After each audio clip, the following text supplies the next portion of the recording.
A abertura dos portões de Wano é uma das coisas que os fãs de One Piece mais aguardam. Naquilo que era para ser apenas a liberdade de um país, coisas que já é algo gigantesco, passou a ter suma importância para o equilíbrio de poder no mangá. E agora, as ações de Luffy, Momonosuke e os demais poderão colocar fogo no mundo e em todo!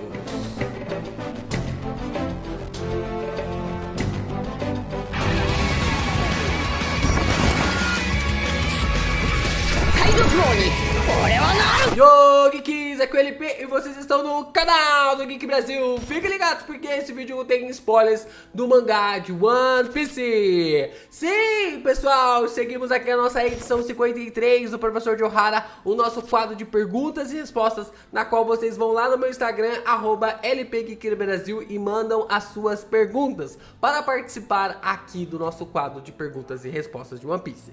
Então, já chega com tudo no seu like, se inscreve aqui no canal, ajuda a gente a bater a nossa meta de 100 mil inscritos e compartilha esse vídeo com seus amigos para ajudar no engajamento e divulgar o nosso vídeo para a gente falar mais sobre One Piece por aqui. Começamos aqui com o Felipe Souza e ele traz uma pergunta aqui sobre o Zunisha.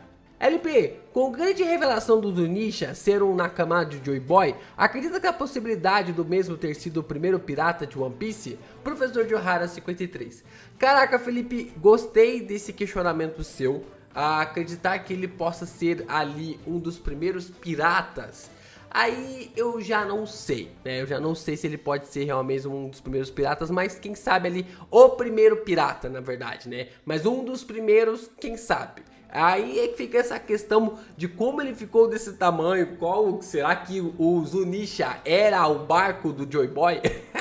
Será que ali o elefante era ali o barco do Joy Boy ou coisa do tipo? E a gente tá tendo essa conexão, né? Tanto Laugh Tale, Zunisha e também a Ilha de Wano seria as peças principais para fechar ou ter essa ligação principal entre essas nações que eram aliadas ali ao Joy Boy. Será que temos essas conexões possíveis para podermos teorizar? Então eu acho que o Zunisha realmente ali faça parte de um dos primeiros piratas, ou sobre o que era realmente ser um pirata há 800 anos. Já que toda essa construção ali do Roger e tudo mais, e desde 800 anos que o mundo teve todas essas mudanças, a gente não sabe qual era o contexto em que os piratas existiam naquela época ou coisa do tipo. Então, o que realmente se trata é um fator bem importante para a gente começar a entender sobre essas circunstâncias relacionadas aí ao Zunisha. Ele pode não ser o primeiro pirata, mas com certeza é um dos primeiros.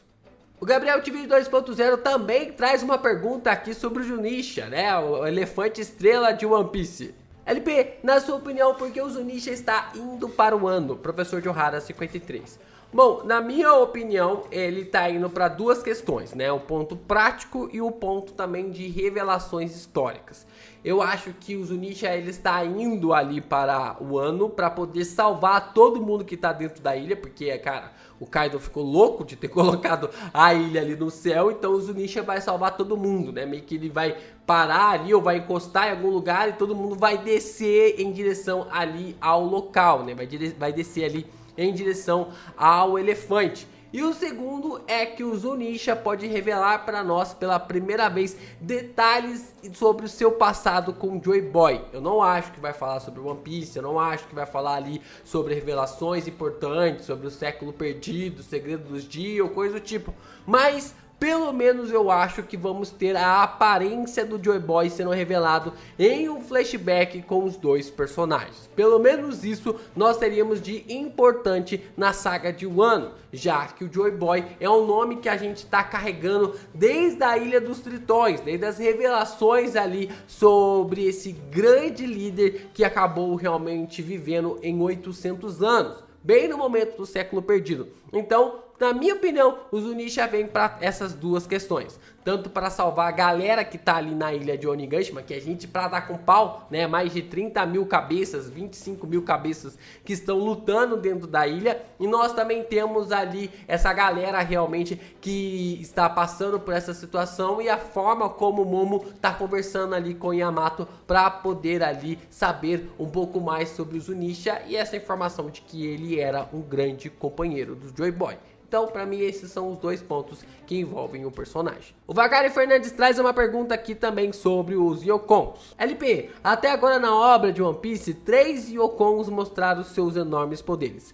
Barba Branca, Kaido, Barba Negra e Big Mom. Mas o Shanks ainda não mostrou o seu poder total. Você acha que o Shanks pode ser o Yokon mais poderoso de One Piece? Professor de Ohara 53, né? Eu acho que você quis dizer 4 Yokons. E o mais engraçado é que Yokon significa 4 imperadores, né? Então quando a gente tá falando 4 Yokons, a gente tá falando 4 imperadores, né? Então fica algo até meio peculiar. Mas ficou como nome, né? Yokon, né? Yon é 4, né? Kou é imperador, então ficaria 4 imperadores. É só uma curiosidade aí sobre a palavra japonesa e que no Brasil ficou Yokon mesmo como nome ali do posto dos líderes dos mares. Mas sobre o Shanks, eu acho que o Shanks ele é um dos mais fortes. Eu não acho que o Shanks tem alguma Akuma no Mi, né? Eu já achei essa possibilidade ali do Shanks ter alguma Akuma no Mi, mas só do fato dele conseguir ter nadado naquela distância e ter salvado ali o Luffy de uma forma crucial, a não ser que ele seja a pessoa assim que conseguiu realmente superar o Oceanite, né? A forma catastrófica que a água salgada, né? Principalmente a água no corpo de quem tem uma Akuma no Mi possa realmente causar, a gente consegue observar nessa situação que o Shanks seria alguém já B10, né? Já alguém cabuloso pra caramba. Só que eu não vejo o Shanks assim. Eu vejo, né, como eu falei lá na live juntamente com o Tassiano, o Mangaque, né, o Evandro e também o Bruno Bandeira, eu vejo o Shanks como alguém ali muito parecido com o Garp. Alguém que não tem a fruta, mas que conseguiu desenvolver os seus hacks de uma forma sem igual, né? Ou até mesmo o Garp, ele não tem ali pra nós uma revelação de que ele tem hack do rei. Ele não tem ali o hack do conquistador. Mas mesmo assim, utilizando o hack do armamento, ele conseguiu bater de frente com aquele cabeçudinho lá da saga de Dressrosa, que tem o hack do rei. Então com o hack do rei do cara e apenas com o hack do armamento ali do próprio Garp, ele conseguiu bater de frente com esse cara e derrotar ele. Então a gente percebe que se o Garp conseguiu fazer isso na sua, não chama ali de juventude, mas na sua fase um pouco mais adulta ali antes da sua velhice, quem dirá a gente não pode ver o Shanks também utilizando o hack do rei, o hack da observação e também ali o hack do armamento. Essa forma como o personagem tem essas construções. Eu acho que o Shanks, ele é o personagem One Piece que tem o hack mais avançado ali em todos, ou a formação dos personagens. Ultrapassando até mesmo Kaido, Big Mom, ali Barba Branca, Barba Negra, toda essa galera aí, o Shanks, ele é o personagem que tem um hack mais avançado. Agora, se você me perguntar como o Barba Negra conseguiu fazer aquela ferida no olho do Shanks, aí, meu amigo, aí precisa realmente de uma história muito complexa pra gente ter esse entendimento. O João Vitor traz uma pergunta também interessante aqui sobre o despertar das Akuma no Mis. LP, quais as chances de uma fruta dos Yokons despertar? Ou já está despertada? Professor de Ohara 53. Olha, nessa altura do campeonato, né, uma fruta ali do Kaido despertada seria algo interessante. Eu acho que demarcaria um certo tipo de preocupação, pelo menos no meu ponto de vista. Por quê? A gente já tá caminhando ali para o início do fim de um ano, né? Estamos caminhando ali para o início do fim de um ano. Isso é bem legal porque foi marcado com a derrota ali da Big Mom, né? Com certeza a personagem vai voltar em algum momento do mangá para atormentar ali o Lau e também o Luffy e os demais, né? Mas nesse momento ela está nocauteada. A gente não sabe o que vai acontecer com ela, se alguém vai chegar para matar ela ou coisa do tipo, dar o golpe final. Mas o que é demarcado é que a Big Mom não mostrou o seu despertar. E eu gostaria muito de ver ali o Kaido com o seu despertar, a forma ali despertada da sua Akuma no Mi, a não ser que Zoan não tenham despertar, né? A gente sabe ali que teve uma nuance relacionada aos despertar ali dentro da prisão na qual o Luffy foi resgatar o Ace. Só que esse despertar dessas duas são fillers, elas não são canônicas, não existe isso no mangá. Então nunca foi mostrado um despertar de uma Zoan ali em uma situação como essa. Só que também tem essa questão do Kaido ser uma pessoa na qual ele ficou 20 anos ali em um ano e ele ficou de perna pra cima, apenas chorando, depressivo, bebendo, sem desenvolver ainda mais os seus poderes. Será que o Kaido ficou estagnado no tempo? O Kaido hoje é o mesmo Kaido de 20 anos atrás que conseguiu derrotar ali o Oden, ou melhor dizendo, que foi derrotado pelo Oden e só conseguiu virar o jogo porque a outra personagem conseguiu ajudar ele? A gente tem essas questões importantes também pra gente conseguir observar durante todo o mangá, durante toda essa narrativa. E o Kaido mostrando um despertar da sua Akuma no Mi conseguiria colocar o Luffy em maus lençóis, conseguiria colocar o Luffy realmente numa situação desesperadora, porque o que realmente tá passando pra nós é que o Luffy a qualquer momento pode derrotar o Kaido e a saga acabar. Então eu acho que se o Kaido mostrasse mais uma evolução dos seus poderes e o despertar seria algo justificável, ninguém questionaria isso, mostraria que o Luffy realmente mostraria, pelo menos pra mim, que eu estaria bem preocupado com a situação do capitão. O Dr. Jamie também traz uma pergunta aqui sobre o Zunisha, que é a estrela desse professor de Ohara. LP, na sua opinião, qual foi o crime que o Zunisha cometeu? Olha, eu vejo essa possibilidade com apenas duas situações, né? A primeira é que ele traiu o Joy Boy, né? Literalmente ele acabou traindo ali, não sei se foi entregou os pontos ou entregou ali algo que o Joy Boy queria ou que sabia e passou ali para o governo mundial, e aí teve toda essa situação.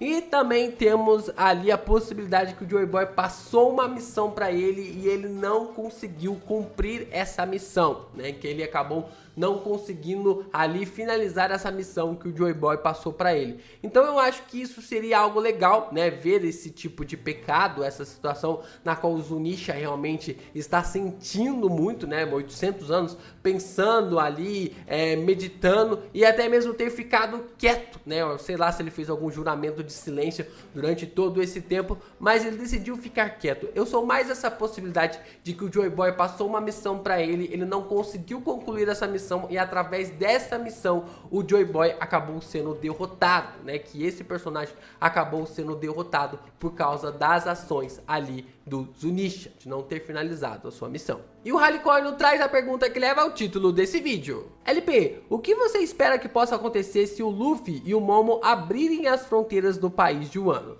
Professor de Ohara 53.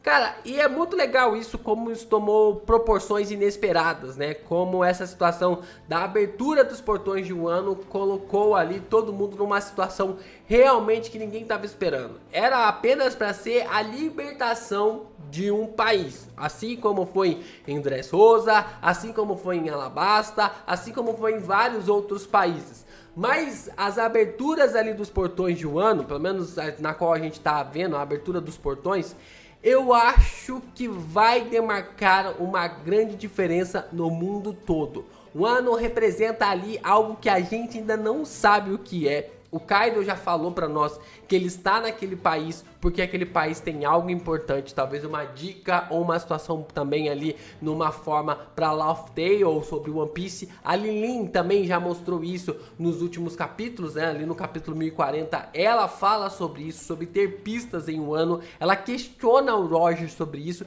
Então as aberturas ali dos portões de Wano podem demarcar essa situação, né? A abertura ali dos portões podem demarcar ainda mais uma situação importante para o mangá, não só sobre o país e também sobre o mundo. A própria CP0 fala que se eles continuarem ali com essa guerra e o Luffy conseguir vencer e uma nova geração começar a surgir, brotar novas ideias, isso vai ser perigoso. Vai terminar, essas são as palavras da CP0, vai terminar de colocar fogo no restante do mundo. E muitas revoltas vão começar a ser levantadas ao redor ali do mundo. Basicamente ali o Luffy é a gasolina e o pai dele tá atacando fogo ali em volta do mundo todo. A gente não sabe o que está acontecendo, mas provavelmente a derrota ali do Kaido para o Luffy vai mudar toda a trama, vai mudar toda a trajetória que nós conhecemos em One Piece.